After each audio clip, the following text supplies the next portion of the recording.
Hello, everyone. Hello. Hello. Good to see you again. Hello. Hello, I'm David Hunt, and welcome to the Art Hunter. Yay! Week two. For those that don't know, the Art Hunter started a couple of years ago when we went into lockdown. Remember that? You know, like COVID came, you know, like Melbourne was in a bit of a mess, and all of a sudden I handed over my social media to a lot of visual artists and said, why don't I give it to you for a week, display your work, and you can sell your stuff from my social media. They sold stuff. Then all of a sudden, one of the galleries who was one of the artists just said, why don't we use my window and people can come and check it out in art in the window. We did that, great success. Then we went into strict lockdown and that couldn't happen anymore. So all of a sudden, out of the blue, here I am in the Alex Theatre. I was tripped up on the street and said, why don't we do this show where I do an interview every week with a different artist, you know, all forms, visual artists, opera singers, ballet dancers, writers, directors, actors. We've done it all in the last almost 12 months we've been doing it. Then the opportunity came through. Alan, the amazing general manager of this theatre, said to me, why don't we do the live show, which I'd been hinting at all along, why don't we do it? And we did. We've done it. Here we are, you know, like this live show, and I'm so delighted that we've pulled it off. A lot of hard work, and a lot of money, but we got a bit of funding, but, you know, with the support of everyone, all these people here, you know, like the support of all the crew has just been astounding. There's a whole group of people upstairs doing all the amazing visuals and everything else, and the sound out the back. What goes on to produce a live show in the arts is amazing, and the funding is crap, as we know. But we'll be talking about that later because there'll be a panel. There'll be a panel here a little bit later, and we'll be talking about those important situations. But one by one, you're going to meet the panel. And here we go. My first guest tonight, she's the naughty girl of cabaret. That's the way I've described her. She's very, very funny, very outrageous. Wait until you hear her voice a little bit later. And she's done so many amazing things. And she likes cruising. Tash York, get your ass out here.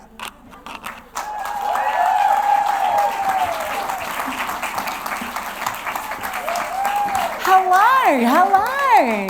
Hi, darling. How are you? Mwah. Oh, three. I'm the naughty one. All right. Take a seat. Just underdressed for the night, did we? Yeah, I just kind of went for like, you know, Bath Loofah / Elsa vibes. What do you reckon? It works. Good, right? So you started your career as a musical theatre person. Why didn't you continue with it? You weren't good enough? Wow, this is brutal starting off. I went to the Queensland Con and there were 600 people that auditioned and only 21 of us got in. So congratulations. I certainly was good enough for that. But I guess for me, I always had a bit of a unique sort of sounding voice, and even in music theatre school, I used to get cast in, you know, like roles like Golda in Fiddler on the Roof, and it's like I was 23. I'm like, cool, which for those of you who don't know is like a 65-year-old woman. So I think for me, my voice had that sort of like unique villainous timbre, and you know, as a 23-year-old who couldn't really dance, it wasn't really quite the industry that wasn't going to be the thing for me. And I think when I moved down to Melbourne, I saw a lot of cabaret and I really got involved with that, and I just really liked the idea of telling my own stories and engaging with audiences in a more intimate level rather than kind of looking up to the gods and hoping people can see what I'm saying with my eyes at the back. Yeah, and all of a sudden you've started to forge a career in cabaret, and you've really got a great following, which congratulations. Thanks. But you started to do a bit of cruising. What are we talking about here? So I did a cabaret show, and then a cruise ship producer Oh, came cruise along. ship. Cruise ship, not just cruising, Dave. Okay. Come on, don't be like that. Later, no. So cruise ships, and it wasn't anything I'd really thought of. Again, they do lots of company shows and tribute shows and that sort of thing. It wasn't really my vibe, but the woman was like, if you can take the swearing out, I can bring your show onto the cruise ship. And I was like, oh, well, fuck, how am I going to do that, right? So obviously worked really hard, worked with, my friend to kind of figure it out. And I did that for a little bit. It was great money. It was a great way to travel the world for a little bit, but obviously COVID's pooped that party now. Yeah, So. and a lot of kids' activities you were doing. You can do some wild things with balloons, can't I you? can, yes. People, she yes. can. You're making me seem a lot naughtier than I actually am. I was a kids entertainer for very many years and got great at face painting, great at balloon twisting. And so my party trick used to always be to try and sing a song, and every time I took a breath, I could blow up the balloons. So I couldn't do both at once. And so by the end of it, to see what I could make by in the gaps of the song. And that used to be a big hit. And kind of have someone on stage helping me with the balloons and make big giant crowns and pop them on the audience member at the end. So it was pretty good. Yeah. Fantastic. Now, COVID came, as you said, and you lost your job on the cruise ships, as so many people did. And that was tough for the entertainment industry because it was a real outlet, wasn't it, to make some money, some serious money. As you said, it was good money. But then, it was hard to perform because we couldn't perform. Yeah. But you found some novel ways online. Tell us. Well, basically, I got a sequin curtain and I just put it on my wall in my spare bedroom, which I use as my office and my studio. And I basically just started doing online shows. So I started on YouTube, and originally I did it I have a Patreon, so people who support me every month, which I love them, they're amazing, which kept me going through the pandemic as well. And I did it originally for them as a private show because I knew they already liked me, so that was helpful. And then, got their feedback, and then once that went, I think I did that twice or 2 or 3 times, and then once I sort of got because doing it by yourself, you can see how many people are here right now to make this happen, and I'm just there with a webcam over here and another camera on a tripod over here, and I was like, well, I'll stand up and perform here, and then when I come back to my webcam, I'll be sitting down, and then I can really talk to the audience. I made a whole big, of course, me, look at me, right? I had to make it good. I didn't want to make it just hi, this is my iPhone in the corner of the room and I'm just going to sing along to karaoke.com. I really wanted to, especially because I'm a singer, it meant the world to me to make sure that it sounded great, that it looked great, and that it was an easy way for everyone to access it as well. So I did it on YouTube, and I made the link available for people who bought tickets. I made the tickets from $5 to $25, so that way then I didn't exclude anyone, because lots of people were going through such a tough time. Yep. And I really just wanted to, just be fun and be happy and just try and bring some sort of sense of community, because I think that was the biggest thing. As much as not being on stage, the biggest thing that I really felt like I lost was my sense of community, of going out into a foyer and talking to like-minded people, and going to a show and laughing at the same thing as someone next to you that you've never even met before. That's the beauty of doing this live. So I kind of just wanted to make a community online. But tell our audience the amazing way you did with gaming. What happened? What happened here? So I was trying to.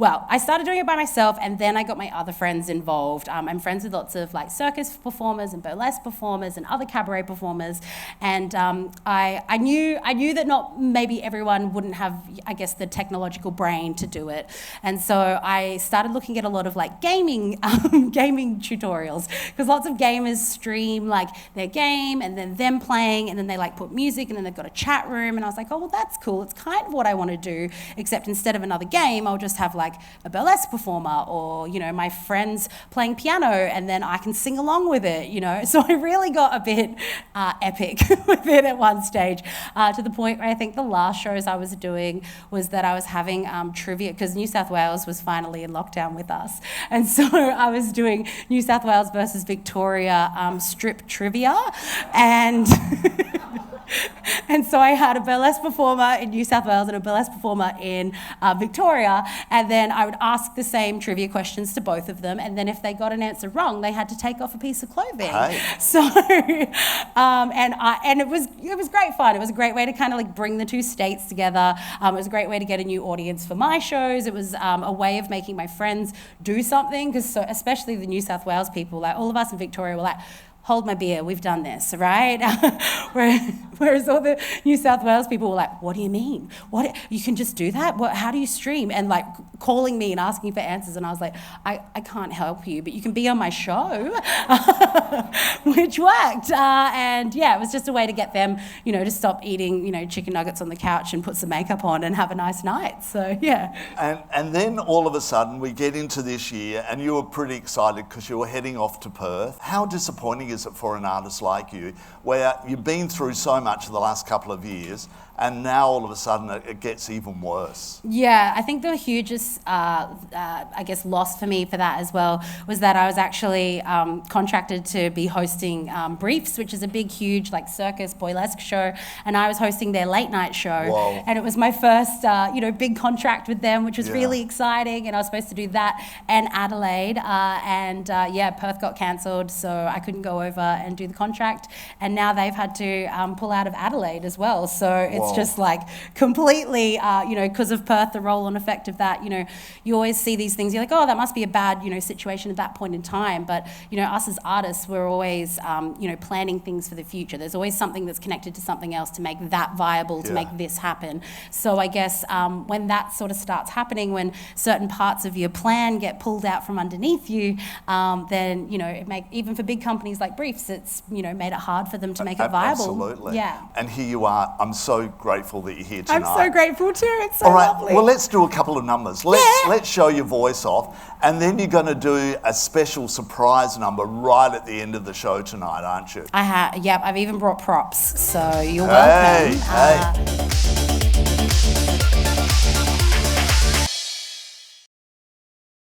I've written 2 shows now in lockdown, which is wild. It's like something, I don't even know how I'm going to do it in real life again after this. But my show I wrote recently is called Happy Hour, and I wanted to focus on some of the happy things in our lives. Some of the, I always like to be dramatic and, make a point and try and stand up for people, but this show I wanted to just be a bit of fun, to just show off some skills. I normally work with the Red Wines, which, you might see, but they're my 2 backing singers, and they're in drag as well. They play the violin and the piano, and it's a great time. But this number I wrote maybe about 3 months ago, and it was when I was feeling particularly down, when everything was getting me very, very, very unemployed in lockdown. And I asked everyone on my Facebook, I asked them, what are some small things that make you happy? What are little things that no matter what, people can't take away from you, they'll always make you happy? And I popped them all into this song, so I hope you enjoy. Breathe deep, stop the critique, look at things outside of your mind. Drinks down, soften your frown, because babe, you don't want no more lines. Sometimes I'm overwhelmed and I'm feeling anxious. My panic, it is on the attack. But when I focus on the small things around you, you can bring it on back. It's not a cry for help, baby, it's your mental health. Being happy never goes out of style. Unlike props, they were never in. Being happy never goes out of style. So recognize it, don't sacrifice it. When your brain's feeling like it's from Wish.com and no, you can't refund it. Your coping mechanism is so strong, you wanna go online and buy lots of dumb shit. Stop yourself before you pour that next glass of wine. Hangover's not what you need.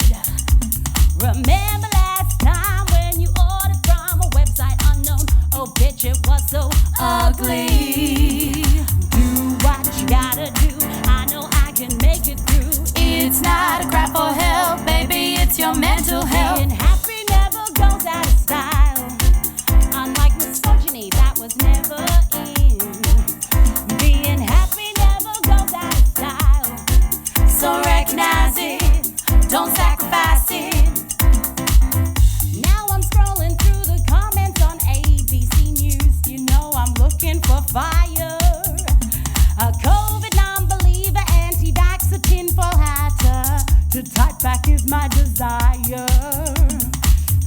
Find your cats, give them pats on their backs, and don't you even contemplate one more.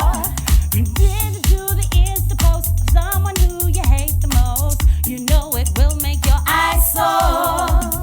Do what you gotta do. I know I can make it through. It's not a cry for help, baby, it's your mental health. Being happy never goes out of style. Unlike ScoMo, he was never in. Being happy never goes out of style. So recognize it, don't sacrifice it. If you focus on the little things along the way, it can make you happy almost straight away. Like a kitty cat purr or a damn fine wine. Like getting to the train station right on time. When you notice a dog and it's wearing dumb socks, that extra hour when they turn back the clocks. Manicured grass sitting next to water. Weird food combo, but it comes to order. Just cheese in general and olives too. When you've left the toilet having done all your poo. When you've hands in your pocket and you find some dough. Getting all the green lights in a row. The smell of fresh rain and a thunderstorm. Getting bakery bread and inside is warm. You're on a first date and you're already clicking big dicks, big tits and fried chicken. And acapella is pretty good too. Never goes out of style. Unlike COVID, no, that is never in. Being happy never goes out of style. So recognize it, don't sacrifice it. I'm feeling happy. Oh, it never goes out of style. I'm being happy, yeah. So recognize it, don't sacrifice it. Never goes out of style. Yay! Woo! Oh, thank you so much. Yes, I do need a mic stand and a little sip of water. Can I give you that? Oh, yeah, great.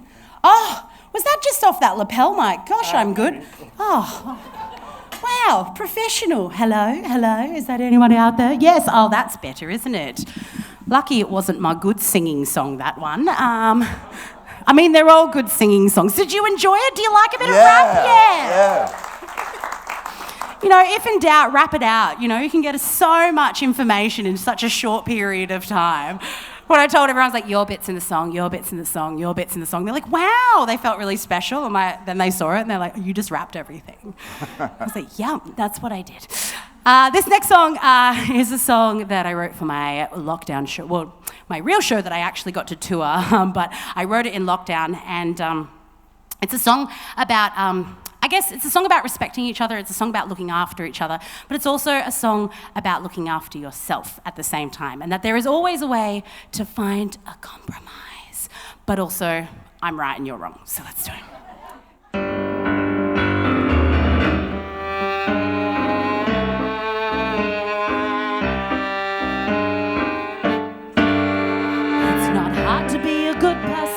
Not hard to tell the truth, but I seem to be a stickler as I depart from my youth. Sometimes hold the door open, sometimes say please, thank you. We've got to work together, this is not a bloody zoo. Sometimes I feel like I hate the world and every person in here too. But as I'm getting older, wiser, drunker, I am getting pretty shrewd. Do not cross me if you know what's good for you. Do not cross me, I always get what I am due. Do not cross me, you know I'm not scared of you. Do not cross me, I always get what's due.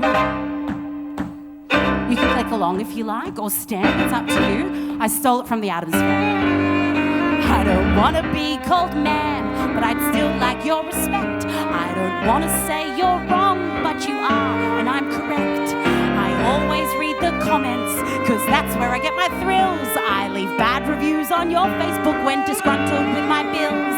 When did this happen? I've become a person who is happy roaming makeup free. Not now. As I'm getting older, wiser, drunker, there's more things that are bothering me. Do not cross me if you know what's good for you. Do not cross me, I always get what I am due. Do not cross me, you know I'm not scared of you. Do not cross me, I always get what's due. Your part.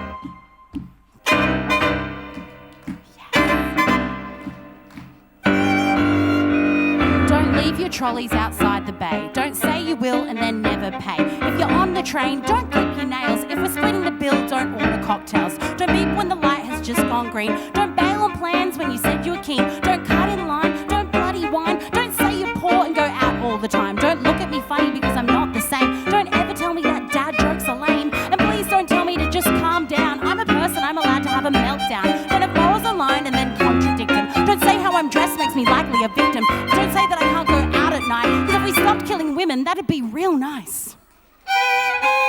Just accept each other for who we want to be. Black, white, gay, straight, trans, label free. I might be a bitch, but my intentions are true. Don't cross me and I won't cross you. Hey, hey. Do not cross me if you know what's good for you. Do not cross me, I always get what I am due. Do not cross me, you know I'm not scared of you. Do not cross me, I always get what's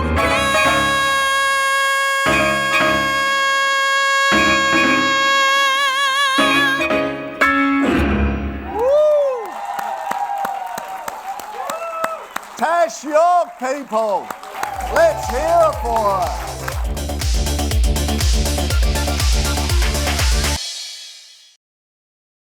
I didn't put nails on, so you're welcome. I knew there was something missing. All right, people, visual artist time. I met this man at an exhibition in the building next door. But to give you a taste of what he does visually, let's have a look at this video.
How amazing is that? But you know the strange thing is, he's not a movie producer. He actually is a still photographer, but he creates this whole image. Let's get him out to talk about it. Here's some of the image up on the board. Gerard O'Connor, come on out. Nice to see you, David. You're amazing. You're amazing. Thanks, David. Now, as I said, I met you at that exhibition. Next door. I didn't know about you. Your career had been going on for years. That's right. So let's talk about the exhibition. What's it called? This last exhibition was called Queens of the Pub. And Queens of the Pub was based on like inner city hotels, where back in the day, all the inner city hotels were like from the 1950s. There was a lot of migrant women that took over the pubs. And then when I started going out in the early 80s, the pubs were like gay nights, punk nights, and they were really kind of interesting places to meet. So me and the stylist who I worked with on this particular thing, Mark Wozniak, we thought, wouldn't it be great to play ode to these women? So we, for 2 years, we collected bottle tops and... So they're all bottle tops. Let's move to the next image. So see that cape that the Queen's got on? It's actually bottle tops that have been hammered down. And then little screws. Screws, and then we sat like in a sheltered workshop, and we did it like every week.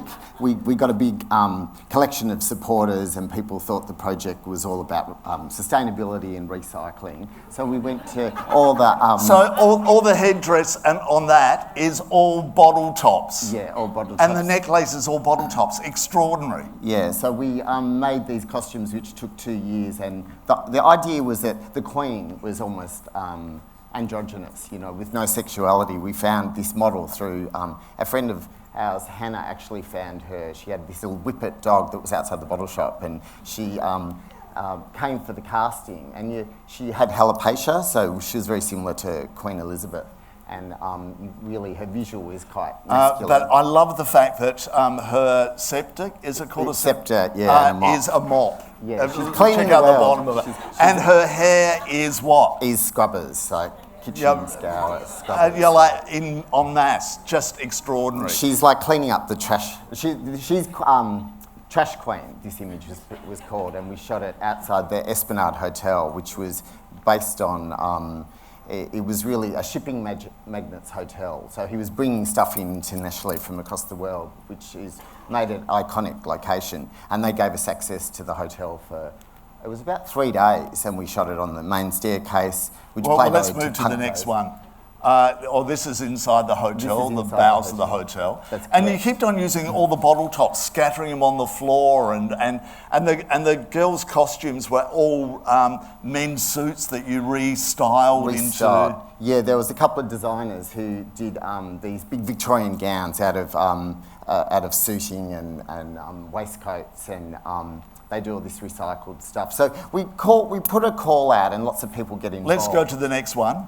So it becomes this big production. That's, I love this shot. And that's photographed in the George next door with a beautiful tiled floor. Yeah. But the cloud, you added the cloud. Obviously there's no cloud in there. Yeah, and she's like, got a proper wig on there, which is similar to Queen Elizabeth. Right, fantastic. She's got a little world in her orb, which is a Chambord bottle, which a lot of people use for bubble bath. We make these cinematic stills, and then we make little videos to invite people to the show, and it's like a production for a film, but they're stills. And so we've always looked at detail. It's all about detail. The more people involved, the better, and the more... All right, let's move on. Let's move on to the next shot. And that's the staircase at the SB.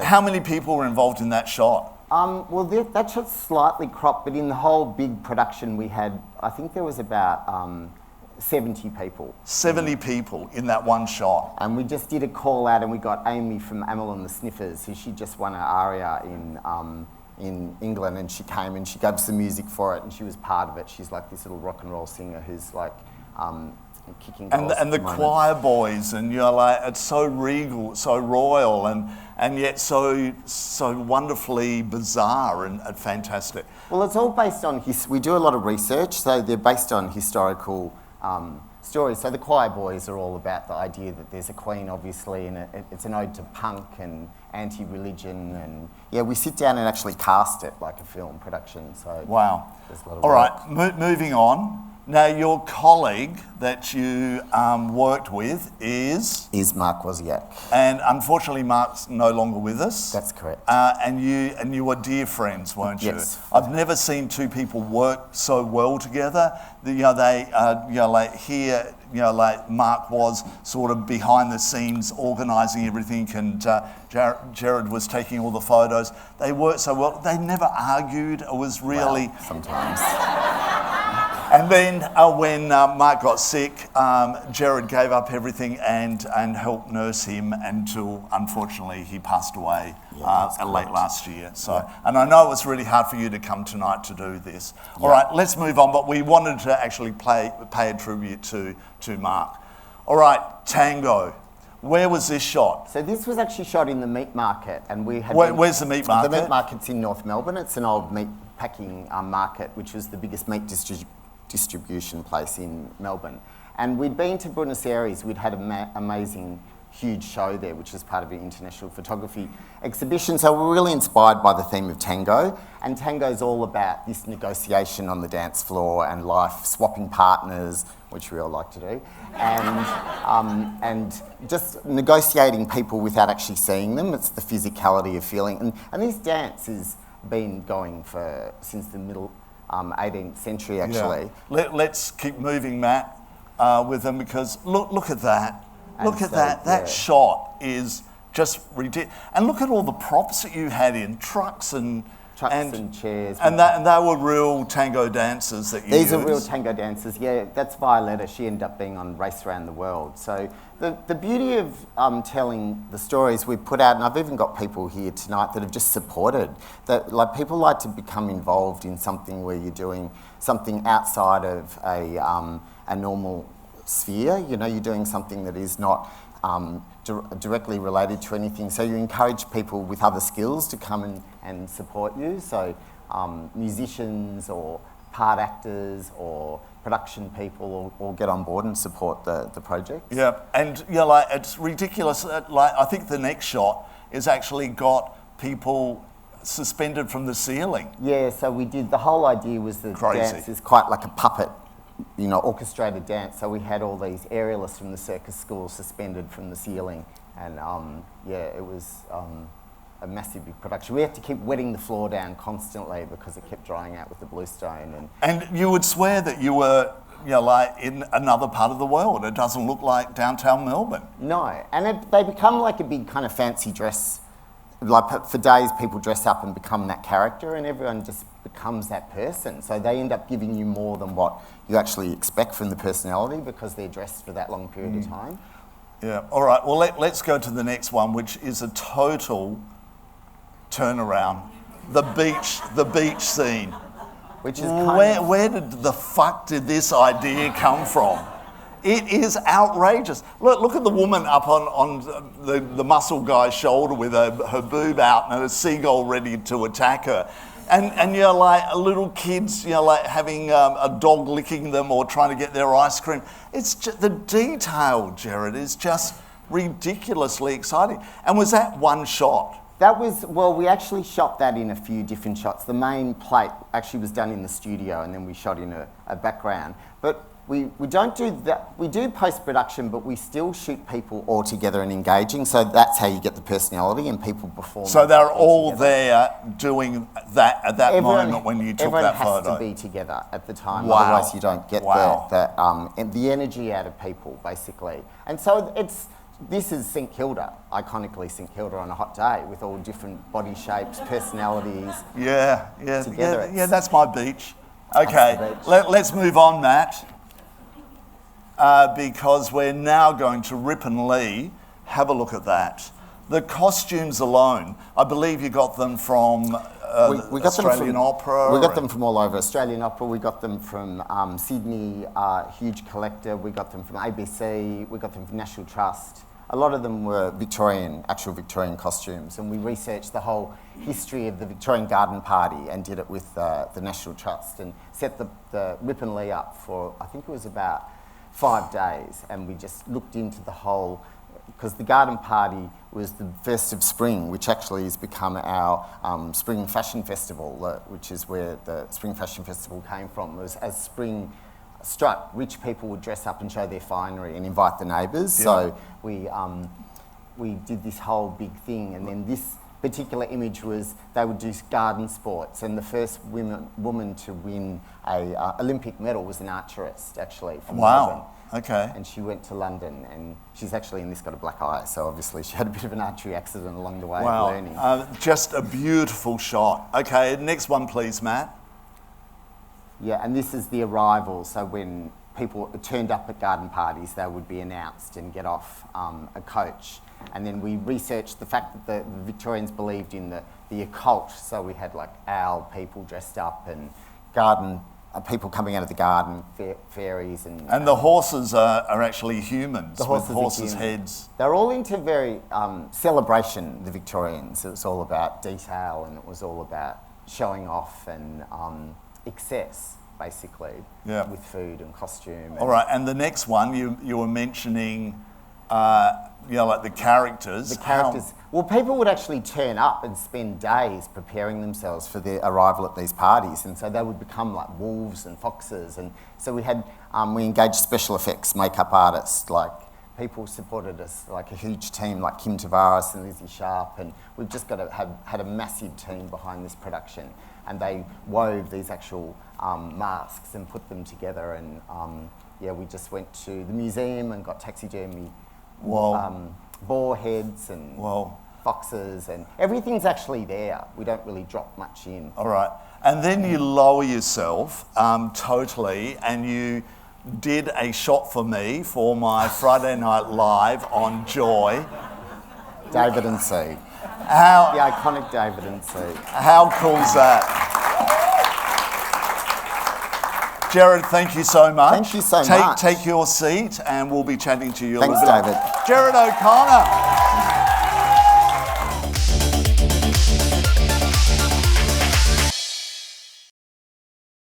How do I describe this woman that's going to come out now? She's a performance artist. She's a writer, burlesque superstar, known around the world. And she's involved in the environment as a scientist along the way. What's all this about? Moira Finucane, come on out. Hello, gorgeous. Take a seat. Wow. The first time I saw you, I think the first time I saw you, I interviewed you, and she takes over. I didn't get a word in. We're trying to run. How do you mean I take over? That's outrageous. I can't believe it. But she's so passionate about what you do. And that's what I love about you so much, and that's why I've supported you. And then I went along to see your show. The people in the front rows, they hand out raincoats because so much was going to be happening on stage. And I think you were pouring milk over yourself as you were taking your clothes off. And what's the fascination? Where did the whole burlesque thing come from for you? Well, obviously the milk was a kind of osteoporosis message. Dressed up as a hot night out.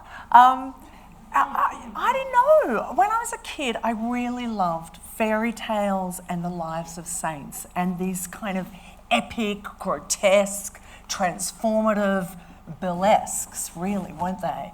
And I used to read them, and in all of those stories, these epic things would happen. People would transform, they'd burst into flames and ascend to heaven. They'd have 7 arrows shot through them. Yes, I did grow up a Catholic. And, and they'd look unbelievably sexy and beautiful. And so I grew up with all these images and ideas. And of course I wanted to save the planet because I guess that's me. And so somehow all of that came together in the 90s in the wild nightclub scene of this beautiful city I now live in. And, there was ACT UP, there was a lot of activism. People were doing operas at 3 a.m.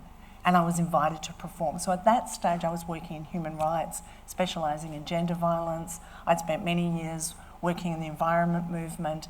And then, because I love the wildness of the underground, and someone asked me to perform at one of these fundraisers, and I covered my half-naked body in fluorescent paint and performed a dance.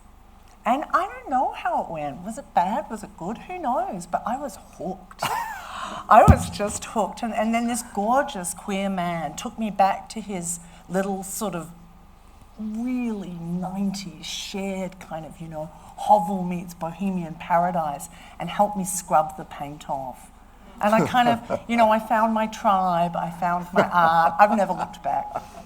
But some of the productions you do now are amazing. You're often at 45 Downstairs. Yeah. You obviously got a great relationship with them, and it's beyond just a burlesque show. And it's all about the environment. It's about the future where does the inspiration come from? Because you're so in touch with the environment because of your background.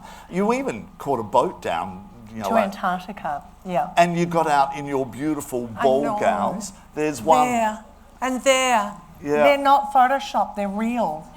It's incredible. A penguin followed me up. A penguin followed me up a snowscape, and I was in a Keon Couture, a woman who grew up and had her first job at the factory that became 45 Downstairs.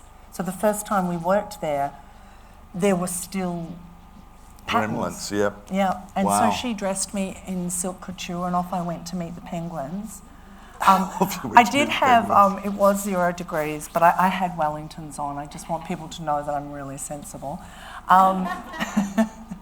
But I think that all of my work, none of my work fits any mould. I've never been trained as an artist. Really, what I love and what I go towards is stuff that makes the hair stand up on the back of my neck. Yeah. Is that opera? Is it a pop song? Is it a powerful First Nations song or speech? And that's comes right back to when I was a kid reading fairy tales, and I used to imagine myself, turning into all these different things and then flying over the world and seeing wild and amazing things. And one of the reasons I went to Antarctica is because everybody has an image of Antarctica. I've met First Nations people in the middle of Australia who have an image of Antarctica. Right. And it's the only place in the world that never has had a history of human habitation. So it's the only place in the world that we humans have never really been in. Hardly anybody goes there. But what happens in Antarctica has a powerful impact on us, and what happens here has a powerful impact there. And I wanted to bring this incredible imaginative world together so that people could go there and save it and save themselves and save our hearts, which is, a part of all of our hearts are in Antarctica.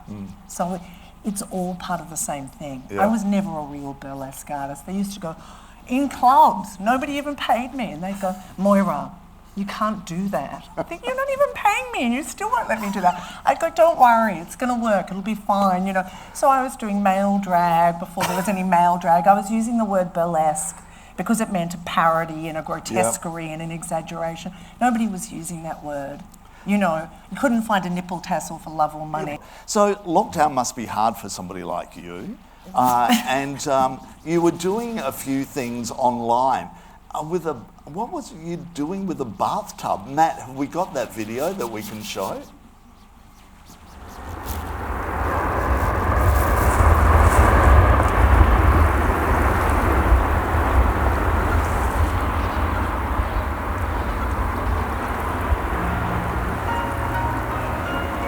I miss you, Antarctica. I have asked you to make over the denouncers, denouncing the denouncer in red or black. Billions and billions and billions of them in every street, house, town, city, all over China. Shit. Monsters and demons. Small kindnesses and small cruelties have epic consequences. Truth has no fear of evidence, and the evidence lights away the truth. The angels have told me, the angels have told me, the angels have told me that the truth is out there. To strike and strike and strike and strike and strike. Great technological leader, Mr. Mark Zuckerberg, said in 2020, it is not the role of social media to be an arbiter of truth. He hasn't stretched them for 60 days. And then he just bolts out of town. he just boats out of town. He just boats out of town. He just boats out of town. He just boats out of town. She's incredible. All right, you're going to leave the stage for a moment, and then you're going to come back and do something a bit special. I'm going to help everyone during these hard times understand how better to engage with an Aussie icon. I say no more. Get ready, people. Moira, thank you so much. How incredible. She's a legend. All right.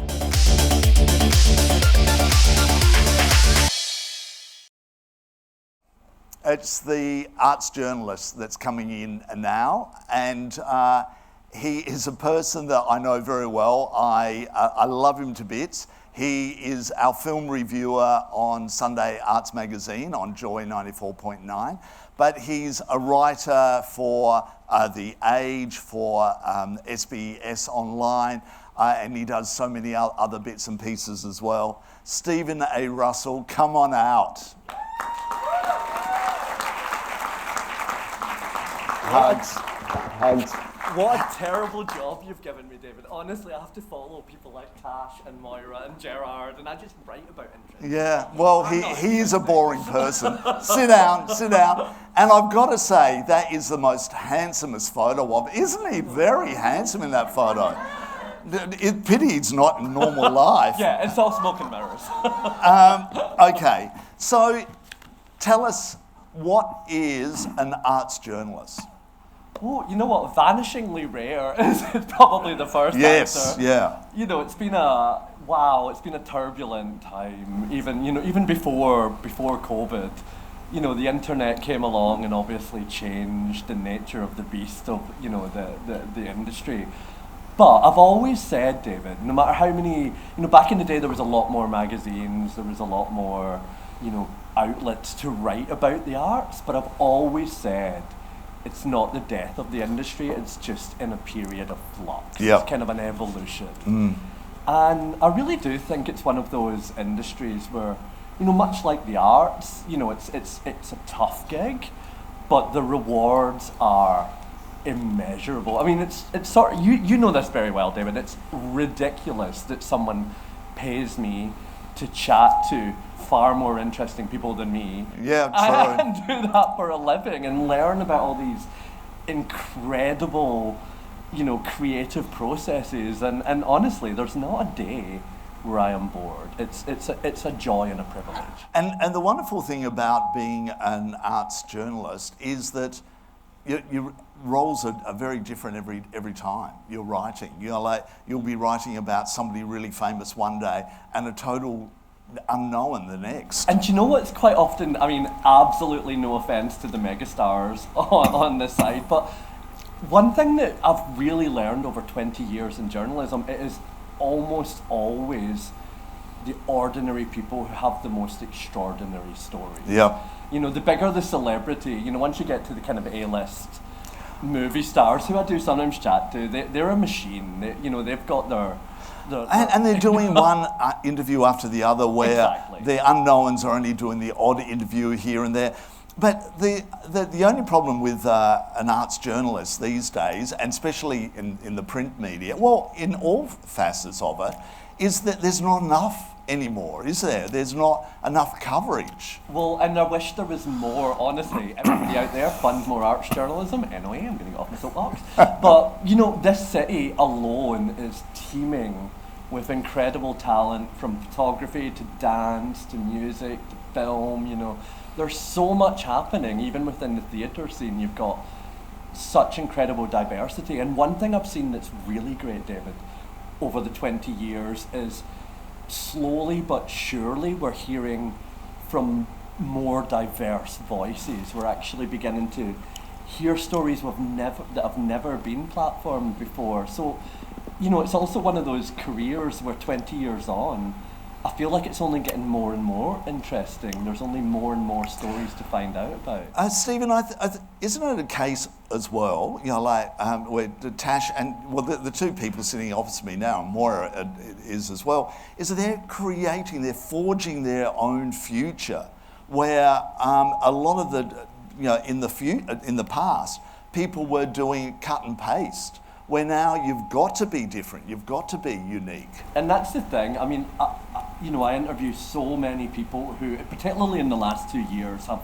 pulled off Herculean tasks. But one of the things they always say is, it's a bit of a shame it has to be, but there are few people on this planet more resilient and inventive than creatives.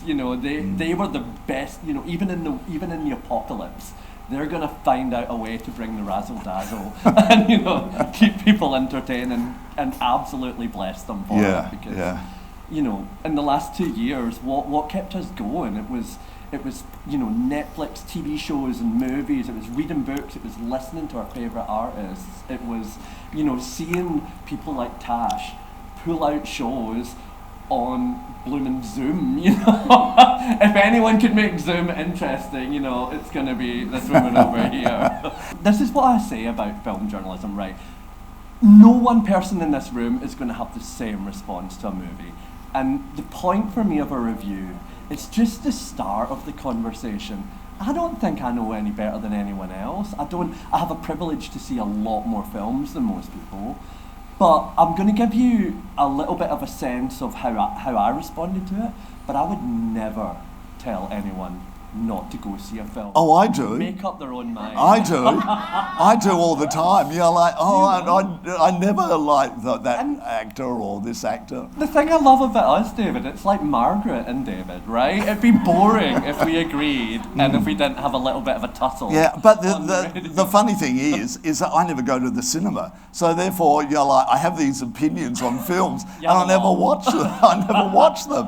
But I read lots of reviews or interviews about the people, but no, I only do it to tease you because it makes good radio. It's great fun. And you know what I love about films as well? It's such a privilege. Even a film that I don't love, they're all windows into the world. You can go to the same cinema for your whole life, but you're gonna be transported to so many countries, to different cultures, off planet, into other multiverses.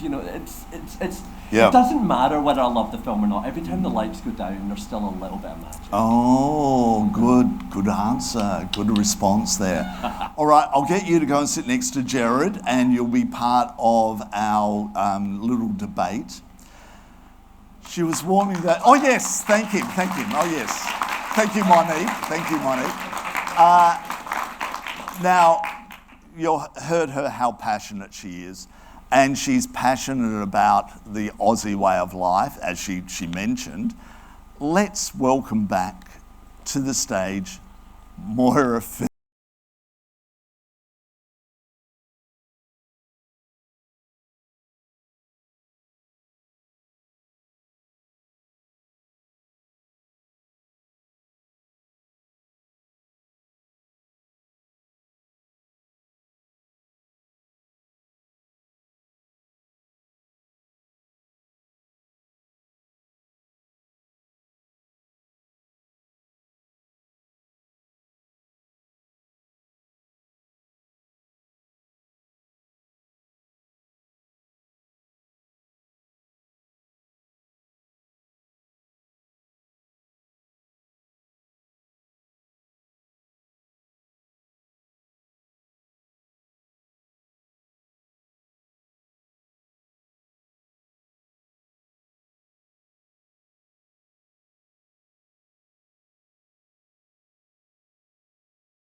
He is born here in Melbourne, but lives most of his life now in London. We're lucky to have him here for an extended time. COVID is messing with everyone. He's got this incredible story, and there's going to be the most amazing performance following our discussion a little bit later. I want to welcome to the stage, he's a composer, he's a writer, you name it, he does it. He's won so many awards, he's got albums out all over the world. And he's sitting in the front row. Warren Wills, please come up. Great to see you, thank you. Oh, I'll get rid of my little bits. Oh, Moira's shoe. Now, you're a Melbourne boy, you grew up here, and then you ended up in the rest of the world. How did it happen? I decided I was about 18, and I kind of done what I thought was a good thing to be doing here with music theatre and composition. And I thought the best place to cut one's teeth, so to speak, would be London and New York. And as my mum's from Birmingham, I thought, right, let's get a one-way ticket to London, and the rest, as they say, is history. But for music theatre, it was fantastic, and I got involved with started out with pop groups. In fact, the first pop group I got involved with was this whole experience, a guy that most people never heard of called Cliff Bennett. Cliff Bennett and the Rebel Rousers, 1963, and he was managed, would you believe, by Brian Epstein. Oh! So I actually had who's Brian Epstein, for those who don't know? Brian Epstein, who looked after the Beatles in the early days. And I found myself at one of the first gigs, playing Gotta Get You Into My Life on the piano, da-da-da-da-da-da, and I think, my God, this is exciting, because it's part of the whole history of everything. It then went on years later, funnily enough, and this could only happen in London, New York, I guess, that I ended up doing a pantomime, and we were doing Aladdin, and we had a series of genies, and the first genie we had was Ruby Wax, we had Lily Savage, and we had Pamela Anderson was one of our genies. And we had one night off, we were in Liverpool, and it was -17 through the whole run of the panto up there, and it's a very different tradition in the UK with panto than it is here. And she said, oh great, listen, we've got a night off. Paul McCartney is ending his world tour, and they're doing a 1,000-seater, was the Forum. And she said, do you want to come along? And I thought, my God, this is 25 years after, I guess, from when we did Gotta Get You Into My Life. And sure enough, it was Paul McCartney's, it was his final leg of the world tour. He could have played to 1 million people in Liverpool. Yeah. And it was about 1,000 people in the Forum. And it was over the road. We were at the Liverpool Empire doing panto, Aladdin. And we went in there, and he'd left for Pam, not for me. It was a list of the songs that they were doing. They're going to perform that night. It was like, my God, this is the soundtrack of my youth, of my life. And it was proceeded to be, a 3-hour show of the best of. And I thought, and it's again with no disrespect to anywhere else, but for music theatre, it's just got such a tradition. Both London and New York, I guess. Melbourne's certainly got a tradition if you like sport. There's a number of producers who've come over here and said, what is it about Australia? I mean, it's great for sport, which it is, so yeah. Now, unfortunately, we're a little bit time poor today because there's so many stories. And if you want the whole story, go to my YouTube channel and an interview with him at the Art Hunter YouTube channel. It's an amazing story, so many stories. But I want to particularly talk about, and that's why I invited you along tonight, what's the night of broken glass? Tell the story. Okay, well, I'm very excited because I've got something very special, very relevant that I managed to get en route to here.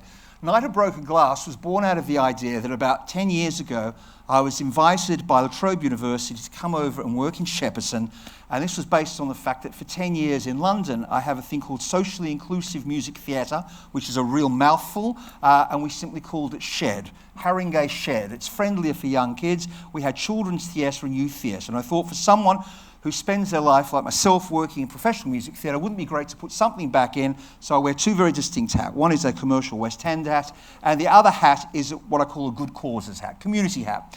And the idea was that every year we're going to do the world premiere of a new musical with a company of kids, but right across the board. Kids with autism, cerebral palsy, Down syndrome, deafness, as well as kids that I call at-risk kids from homes with domestic violence, as well as about 1/3 of what I call mainstream kids, for want of a better word.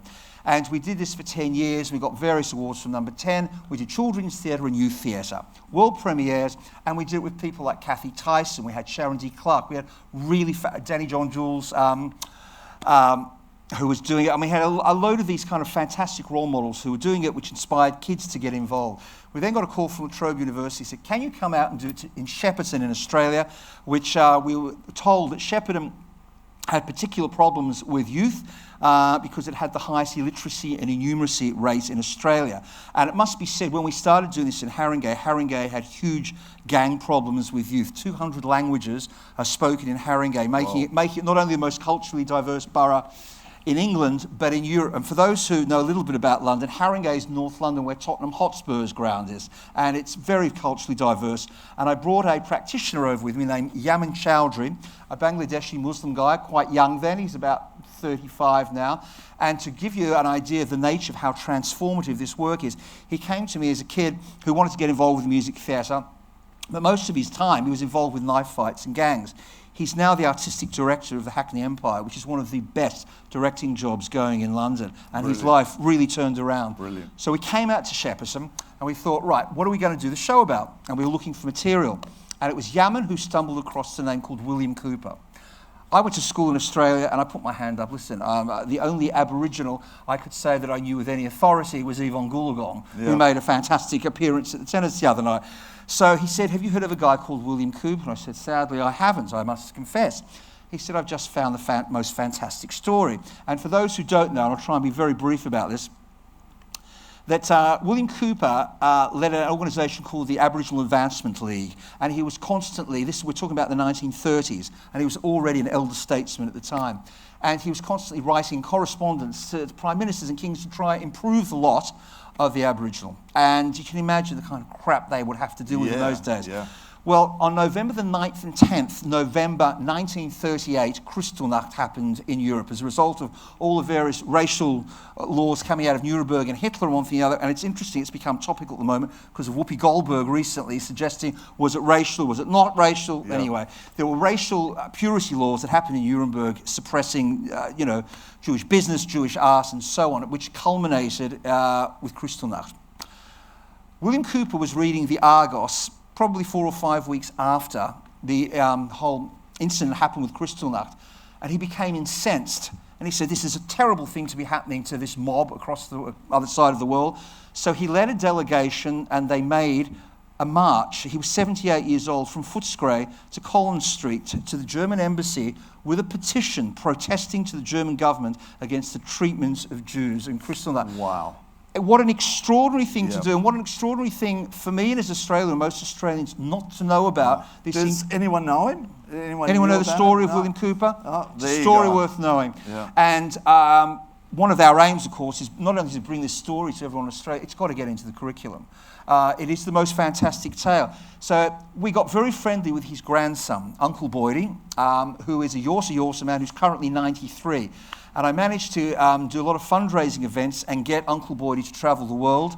And we're thrilled to say that 2 years ago, Angela Merkel, 80 years down the track, but hugely significantly, recognised the petition of William Cooper made in 1938. Whoa. And it now forever brings together, in terms of solidarity, tolerance, just humanity, the idea of this incredible link forged between the Aboriginal community here in Australia and the Jewish community during Kristallnacht. Can we put together Night of Broken Glass again? So we got together a number of our old cohort as well as many new cohorts, some who've had their eyes open to burlesque today, as well as the events of socially inclusive music theatre, and may well be much the wiser for it. And so we went ahead. But people of all walks of life are part of your group that are performing. We have a great example. Alongside me on keyboards, we have Ahmed, who is a Muslim who's over here from Tunisia, playing alongside Romy, whose family background is Jewish from Czechoslovakia. When we did this with Sikhs, we did this with Muslims, with Jews, with every ethnicity. I even got to the point, I was actually asked in an interview, they said, this thing about socially inclusive music theatre, if you had a skinhead 18-year-old come to you from the National Front, you wouldn't want to be working with him. And I said, the whole point of doing this is that everybody should feel that they are welcome. It's because people don't feel that they're welcome that we get these divisions. We're all about unity. Listen, if we were actually had a guy come up to you and say, do you know what, I hear you have a lot of Jews and Muslims and Indigenous people, Warren. I'm from the National Front, but I'd like to be part of this music theatre thing. We would embrace it and welcome it and hope that we could make change that way. But there are people with sight impaired performing tonight. Absolutely. In wheelchairs. Absolutely. Absolutely. So a beautiful cross section of people, and they're going to perform very soon.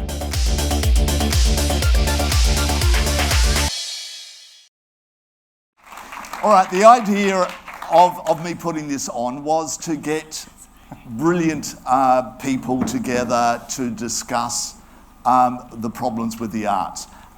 Where are we going with the arts? What can we do to help the arts? And a little discussion for an audience that might not know as much about the arts as they would like to. So, I'm throwing it open to you. How can we support the arts here in this country a lot more? Like Warren, you were talking about sport, how crazy we are about sport. But Stephen, you're an arts writer, and it's so difficult. There are people here that are performing and visual artists. Where does the money come from to support what you're doing? How can we pull something together? Tash, start with you. Well, I am an independent producer, so a lot of my stuff has just come from me doing some kids' parties and not paying rents for 6 months one time, and essentially building my own wealth within doing that. But it does get to a certain point where you can't sustain the art that you want to make anymore. It was fine when I, wanted to just be myself and a pianist in a 40-seat cabaret venue, and now it's like, I want to play bigger venues. I want to have a band. I want to write music. I want, to employ other people. And so it gets to a point where, it's actually not feasible to do that without funding. And making funding, I guess, there's definitely some of it around, but it's definitely for my art form, cabaret, it kind of falls between the cracks of a lot of things. It's not quite music, it's not quite theatre, and so depending on what the particular grant is, you've kind of got to skew it in a certain way to make people sort of believe in it and understand. And so I guess for me, it's about making I guess, as we were saying, there's more diverse stories that are coming out to play. It's also about understanding that artists and creators come from diverse backgrounds and present diverse things. It doesn't just fit in a certain box all the time. Yeah, but as a visual artist, Gerard, and how lavish what you do. Okay, you sell art, and I know somebody here in the audience that every time you walk up her staircase, one of your pieces is there, and it's such a treat. But it's so hard for you to get the word out there, to get a following. What? I think the thing with art is that it's really good to see it in really diverse places, like diverse voices, like what you were talking about. I think when we've had exhibitions, we've always shown in, the conservatory, or we've shown in cultural places, or art in museums to me is just the sacred church of I think people in the street should see it, and then people will be more inspired to create their own stories, and it shouldn't be this place where people feel voiceless. I always think art should be the unexpected surprise that you see when you turn a corner. Yep. It shouldn't be a billboard, it shouldn't be an advertising thing that we're confronted with. It should be art. The government should be supporting diverse voices and different ways of seeing it. Yeah. Moira, I think you're itching to say something. I'm very excited by what you're saying. There's a couple of things there for me. One is I was invited by various government bodies over the last couple of years, because we're in the middle of a crisis, to talk about what government bodies could do to support art better. And one of the things I strongly recommended is that all kinds of government bodies, no one owes me a living because I'm an artist. No one voted me in, no one even needs to like my work. But if governments are going to support art of any sort, they need to look really hard where bang for buck is. Bang for buck, artists that enliven communities they might not have even heard of. Independent artists who fill halls each and every weekend with independent music, where some major theatres, the subsidy per ticket is huge. So if every culture needs art. That's right. It's not a bunch of elitist fools hanging out at the back smoking, galwars and bitching about a loss of funding.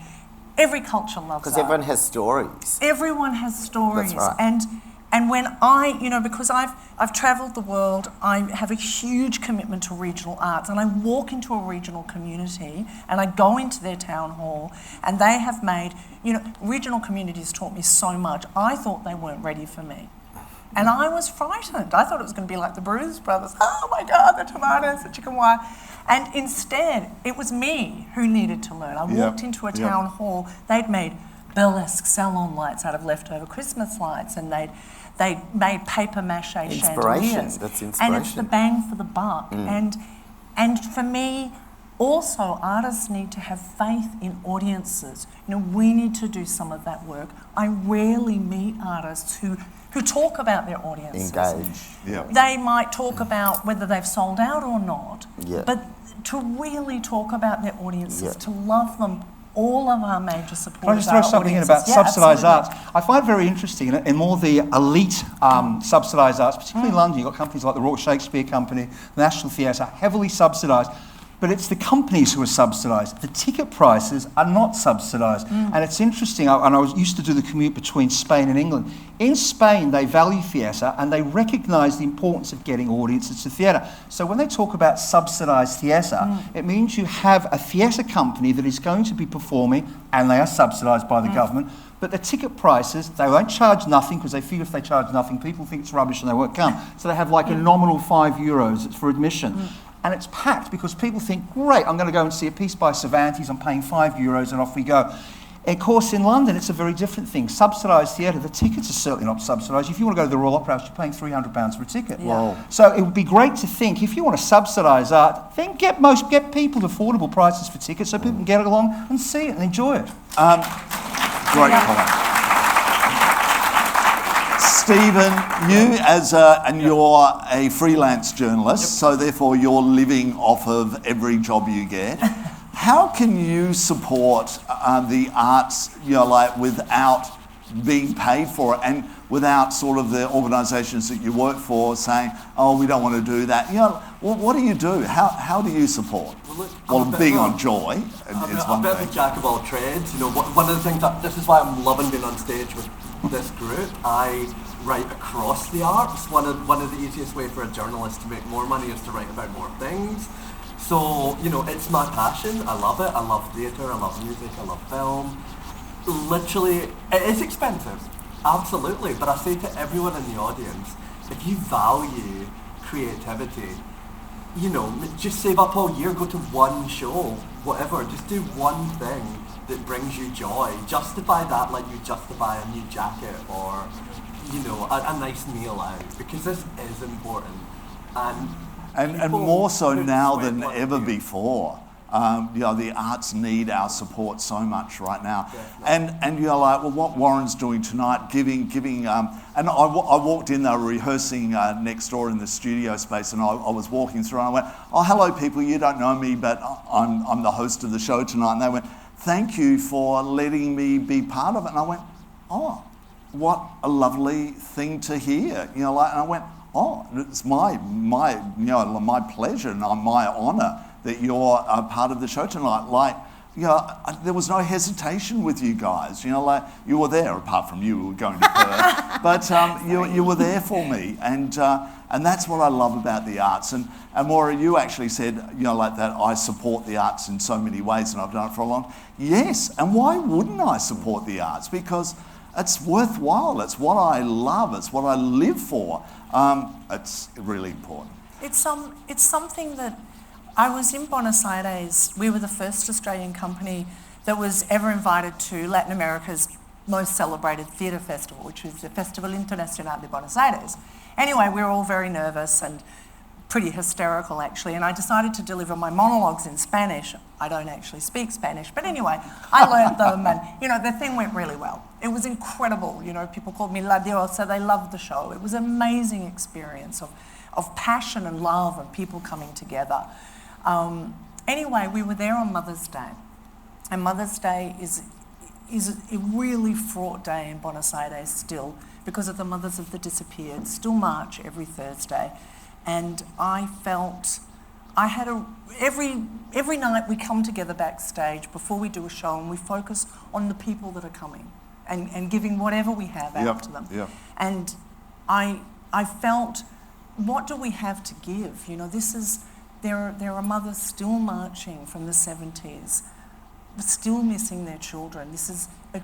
It's a very fraught day in Buenos Aires. What have we got to offer? Anyway, I made my speech. I thought prancing around is not enough, but let's get out there and do it. And this woman came up to me after the show, and she was one of those mothers.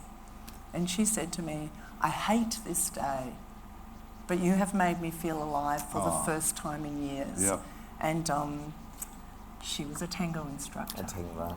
And it you know, every time I think that art is useless or worthless or can't help humans come together and face the biggest problems that we have, I am always proven wrong. It's transformative, it's storytelling. It's storytelling, and it's a cultural, you know, cultures like that embrace the story. I think, you know, that is one thing government should be encouraging, is stories that reach people, not like the Australian sports, well, it could be the Australian sports story, but something that engages people to come and see art. And obviously, like same, I went to South America and was blown away by, you know, 70-year-old women going out on their own in a dangerous street at night time to tango dance. You know, that's an art form in itself, you know. On the subject of engagement, about 10, 15 years ago, it was the 200th anniversary of the abolition of slavery in Britain, and up and down the country, teachers had a real problem because kids were bored, Wilberforce, blah, blah, blah.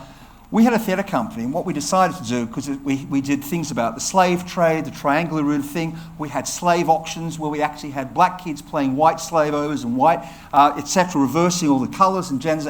Suddenly it wasn't history, it was a real living thing. Kids suddenly got engaged. Engagement, if you've got a story, get kids from a young age, get them engaged, so it becomes real. Absolutely. Yeah, they play the part, Absolutely. and then they feel the story. I'd love to keep on talking. We could actually talk about this all night, and I know that our audience would love it, but unfortunately we are running out of time. Thank you for everyone for coming tonight. Thank you, David. And thank you for coming. But we haven't finished yet. Warren and his amazing chorus are coming up. And right after that, right at the very end, Tash is going to close the show. So sit back and enjoy these spirited, beautiful people that are coming up on stage right now.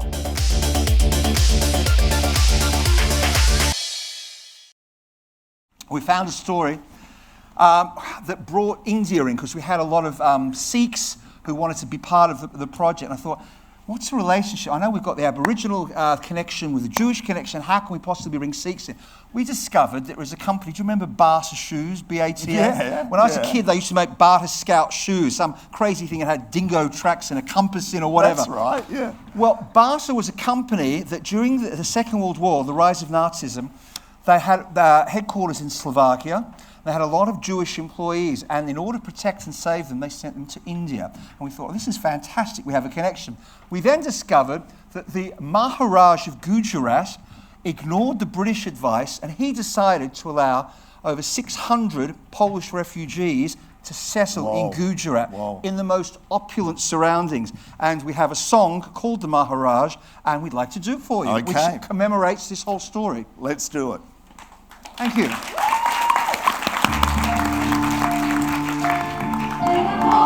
Refugees, and they came from far and wide. No country would accept them, no country on their side. Now the English in Bombay told them but the Maharaja said, no way, they're gonna stay. No longer were they orphans, they had a loving home. Was their father, his palace free.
I keep on telling you people, I'm not.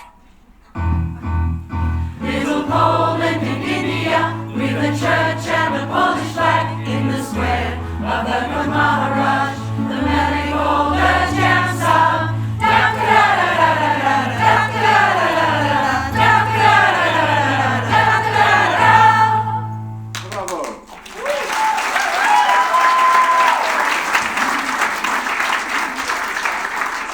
The next number that we're going to do is called Courage Calls to Courage Everywhere, which was the battle cry of a woman, a little-known lady called Millicent Fawcett.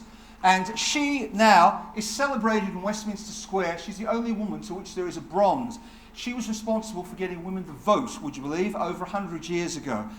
It's a shame that we don't know about her. However, she, while people were throwing themselves, women were throwing themselves across race courses, Ascot at the time, amongst other things, she was doing the hard yards, a little bit like Ruth Bader Ginsburg did, and doing it legitimately through the House of Commons and brought around change. This was inspired. Courage Calls to Courage Everywhere, and it's about the changing attitudes that affected the Jews in Germany just before Kristallnacht.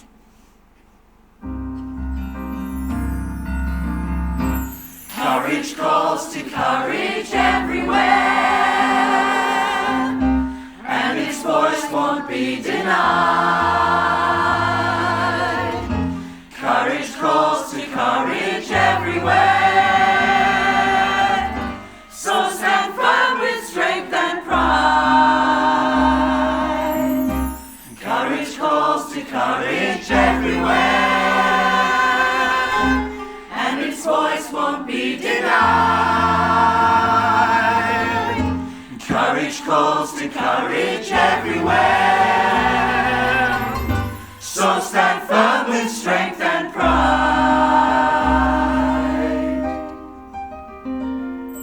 For hundreds of years we lived here in peace. For hundreds of years we were neighbors and friends. For hundreds of years we lived in peaceful spirits. But in the blink of an eye, the karma was shattered. Our bodies were beat, our bodies were battered. In the blink of an eye, it was a battle for survival. Intimidation,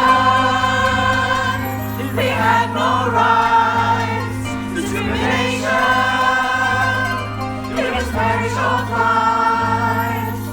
Man's insane brutality, discrimination, or annihilation. Courage calls to courage everywhere, and its voice won't be denied. Courage calls to courage everywhere, so stand firm in strength and pride. Courage calls to courage everywhere, and its voice won't be denied. Courage calls to courage everywhere, so stand firm with strength and pride. Courage calls to courage everywhere, and its voice won't be denied. Courage calls to courage everywhere, so stand firm with strength and pride. So stand firm with strength and pride. So stand firm with strength and pride.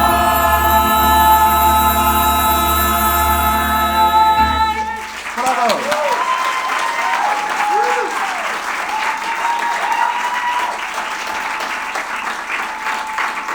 The main story of the whole, for us, of the Night of Broken Glass was the story of William Cooper. And this song really does commemorate the involvement and the role of this extraordinary man. Do Google search him, William Cooper, incredible. Also, a huge debt here to our special dancers from Donna Gabriel who are alongside us. And this is the William Cooper song. It was shocking. It was startling. It was such a sorry stain on history. Dreams were shattered as worry glows. A truly frightening time for you and me. Crystal knocked on the God's side deeply, and the cry for help and mercy did the rounds. William Cooper, yes, he rose up proudly, and defiantly marched to the German grounds. William Cooper, whoa. William Cooper, whoa. It was violent, it was senseless. We were all asleep, we didn't see the signs. Europe's burning, looting, killing. Now how on earth did people lose their minds? Crystal knocked on the God's side deeply, and the cry for help and mercy did the rounds.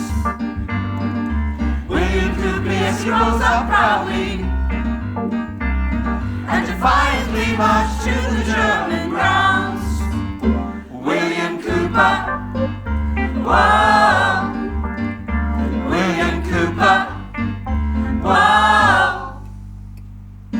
Aboriginals, Jews, or Hindus, yellow,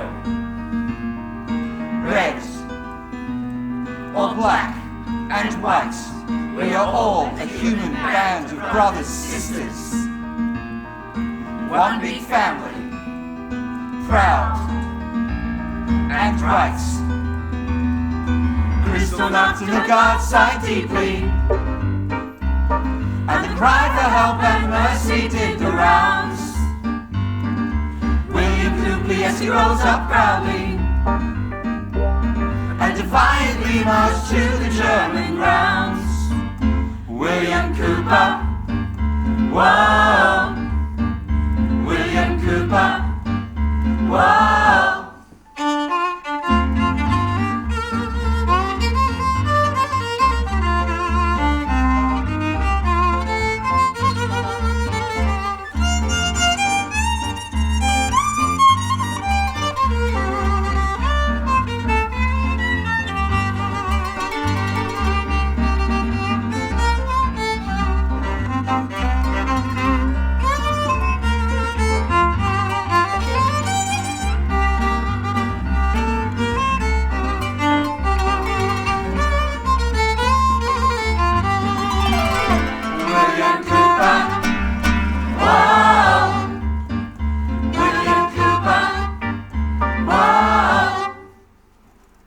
Today we march his march, and are glad to hear his peaceful rally cry. And today we march his march, and are glad to hear his peaceful rally cry. William Cooper, whoa. William Cooper, whoa. Bravo. Thank you so much. We'd like to leave you with a song that celebrates a true and incredible story in one of the darkest places ever in history, in the Auschwitz concentration camp. Two people met. They were both from Slovakia. One's name was Lali and one was Gita. Somehow, quite miraculously, they fell in love and they survived. They both managed to escape, and after the liberation, it took some time, but after 3 years, they met. Lali proposed, they got married. They managed to come and settle in Australia, and despite what went on, the most horrific things with Mengele and so on, where Gita was told she would never ever bear children, they had a son. And to our knowledge, it's the only incredible story of a child coming out of the union of two people that met in this concentration camp. The big challenge for us is, how do you write a song like that so kids 3 to 5 can sing it and enjoy it, commemorate it? And we thought, well, fair enough, we're going to sing about Lali and Gita, who were basically great people. They met and fell in love in a really bad place. And sometimes it happens that good people can end up in prison if the prisons are run by bad people. That was kind of as simply as we could got it, and we think it works. So we're going to finish today with the song Lali and Gita. Thank you.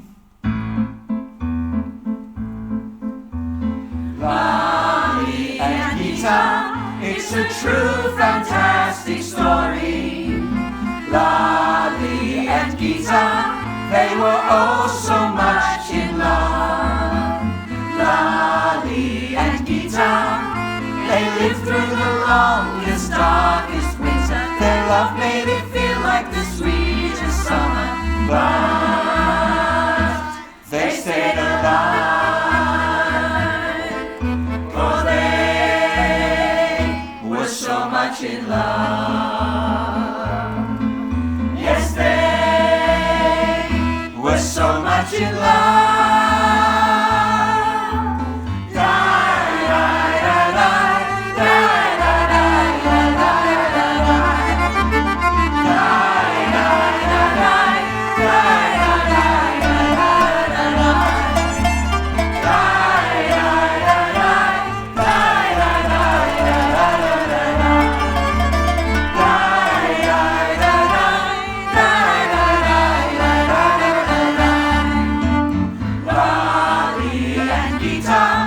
It's a true fantastic story.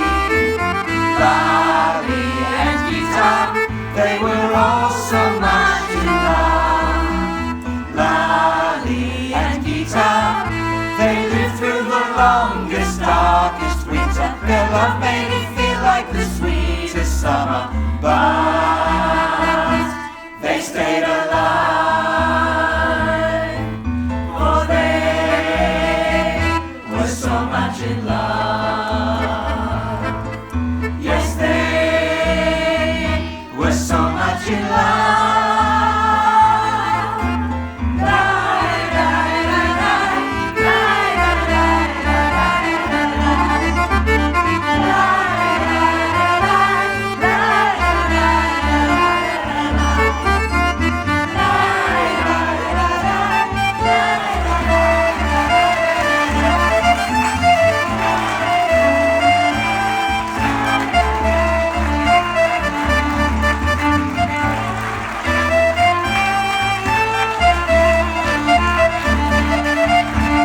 Bravo. Thank you. Killer was that.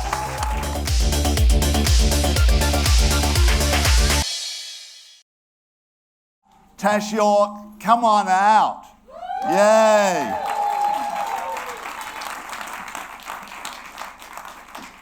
I thought I'd finish off tonight with something really serious, as I always am. With some Celine Dion. Hit it.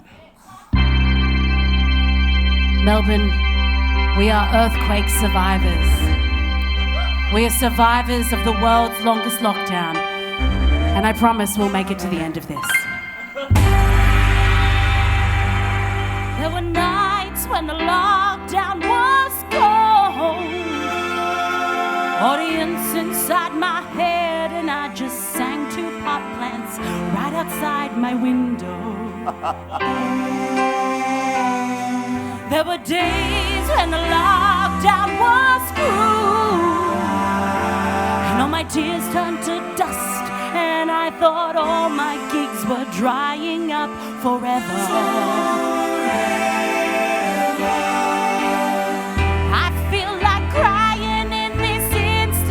I'm here, and I can't remember how to hold my arms. I cherish every memory you and I are here to make.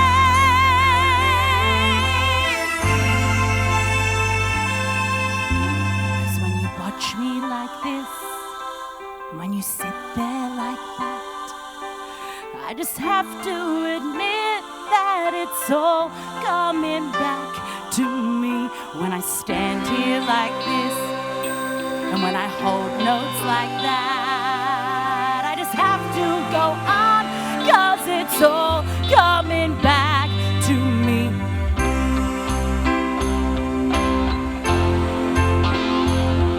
There'll be moments of gold, and there'll be flashes of shine. Should I have had 3 glasses of wine? Oh yeah, it always feels right.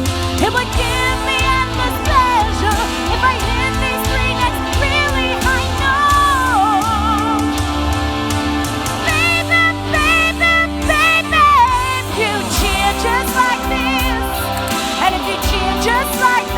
Just you, only you. Cheer. Wow, that was amazing. It's like a Beyonce show, and it's all coming back to me. If you blow me like this, and if you blow me like that, you guys a Beyonce show, but it's all coming back to me. I don't get that much dough, but it's all coming back to me. Gonna sing a long note, 'cause it's all coming back to me now.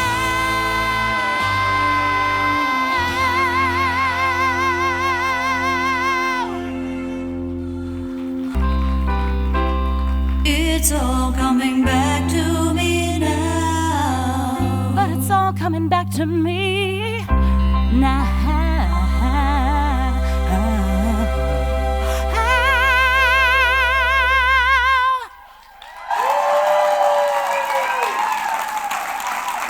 Tash York, everyone.